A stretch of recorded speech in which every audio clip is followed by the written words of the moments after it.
Crônicas do Amanhecer, por Feijão Centro Espírita Allan Kardec. Balneário Gaivota, 22 de setembro de 2018. Atirador de Parkland ouvia demônios que lhe ordenavam matar. O suposto autor do massacre de 17 pessoas em uma escola na Flórida no dia de São Valentim ouvia demônios que lhe ordenavam queimar, matar e destruir, segundo trechos do interrogatório policial divulgados nesta segunda-feira. Nicolas Cruz, de 19 anos, foi detido sem resistência logo após o ataque, no dia 14 de fevereiro, em Parkland, ao norte de Miami, e interrogado no gabinete do comissário do condado de Broward.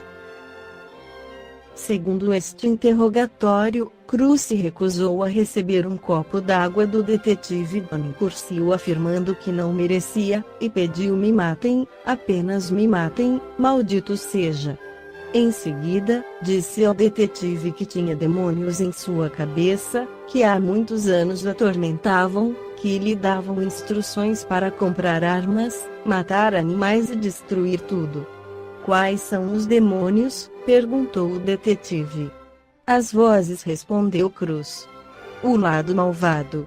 "O que a voz pede para você fazer?" insistiu Curcio. "Queima, mata, destrói", respondeu o jovem. Cruz revelou que tentou se matar 2 meses antes do ataque após a morte de sua mãe, em novembro de 2017, com uma overdose dos analgésicos ibuprofeno e Advil. "Não sei quantos comprimidos tomei. Um montão." Quando o detetive perguntou por que motivo decidiu comprar um fuzil de assalto AR-15 que Cruz utilizou no ataque, o jovem respondeu: "Porque achei cool." Cruz comprou o fuzil legalmente, em um país onde a posse e a venda de armas é legal. O depoimento de Cruz foi divulgado após a juíza encarregada do caso, Elizabeth Scherer, aprovar um pedido dos jornais Miami Herald e Sun Sentinel para ter acesso e divulgar o conteúdo. O jovem Cruz enfrenta a pena de morte pelo massacre em Parkland, que reativou o debate sobre o controle de armas e deflagrou manifestações em todos os Estados Unidos sob o lema "Nunca Mais." Marlene Nobre, presidente da AMI Brasil e AMI Internacional, esclarece que o Código Internacional de Doenças CID, que é conhecido no mundo todo, no número 10, questão F44.3, contemple a existência dos estados de transe, fazendo a distinção entre os normais, os que acontecem por incorporação ou atuação dos espíritos, dos que são patológicos, provocados por doença. A maioria dos médicos não leva isso em consideração. No Tratado de Psiquiatria de Kaplan e Sadok, um dos mais consultados pelos psiquiatras, no capítulo dedicado ao estudo das personalidades, há também a distinção entre as personalidades que recebem atuação de espíritos e as dos outros que são doentes. A psiquiatria já faz, portanto, a distinção entre o estado de transe normal e dos psicóticos, que seriam anormais ou doentios. Isso, portanto, precisaria ser mais discutido com os colegas, principalmente com aqueles que não consideram a possibilidade de comunicação dos espíritos com os encarnados. Por quê? Porque já há contemplação nos próprios compêndios da medicina a respeito da possibilidade de comunicação dos espíritos. Outro aspecto também é a obra de Carl Gustav Jung, que estudou o caso de uma médium que recebia espíritos por incorporação nas sessões espíritas.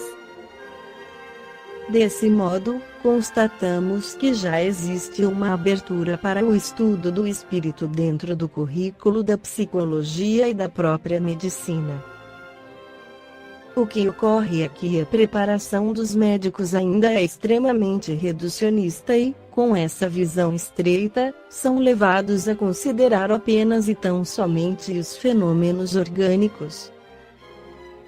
No livro Instruções Práticas sobre as Manifestações Espíritas, capítulo 2 das Manifestações Espíritas, Allan Kardec esclarece que muitas vezes os espíritos agem sobre a nossa mente, malgrado nosso solicitam-nos a fazer isto ou aquilo, julgamos agir por impulso próprio quando apenas obedecemos a uma sugestão estranha.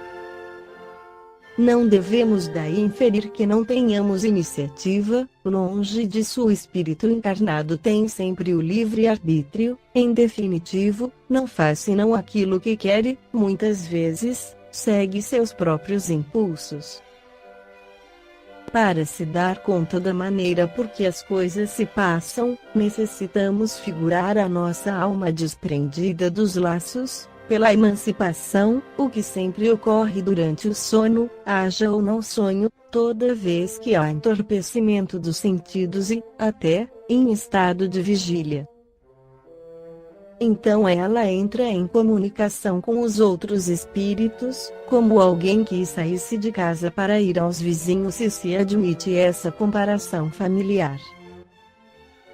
Assim se estabelece entre eles uma espécie de conversação ou, mais exatamente, uma troca de ideias. A influência do espírito estranho não é um domínio, mas uma espécie de conselho dado à nossa alma, o qual pode ser mais ou menos prudente, conforme a natureza do espírito, sendo a alma livre de aceitá-lo ou não, mas que pode melhor apreciar quando não mais se acha sob o império das ideias suscitadas pela vida de relação. Por isso diz-se que a noite traz o seu conselho. Nem sempre é fácil distinguir a ideia sugerida da ideia própria, porque muitas vezes elas se confundem. Entretanto, há a presunção de que venha de uma fonte estranha quando é espontânea e surge em nós como uma inspiração e quando se opõe à nossa própria maneira de ver. Nosso julgamento e nossa consciência nos dão a conhecer se ela é boa ou má. As manifestações patentes diferem das manifestações ocultas, por isso que são apreciáveis pelos nossos sentidos. Constituem, a bem dizer, todos os fenômenos espíritas que se nos apresentam sob formas variadas. Respondendo à pergunta da Folha Espírita como distinguir alucinação por transtorno mental da que ocorre no processo obsessivo, Sérgio Felipe de Oliveira responde que a obsessão espiritual oficialmente é conhecida em medicina como possessão e estado de transe. O Código Internacional de Doenças CID-10, item F 44.3 qualifica estado de transe e possessão como a perda transitória da identidade com manutenção de consciência do meio ambiente.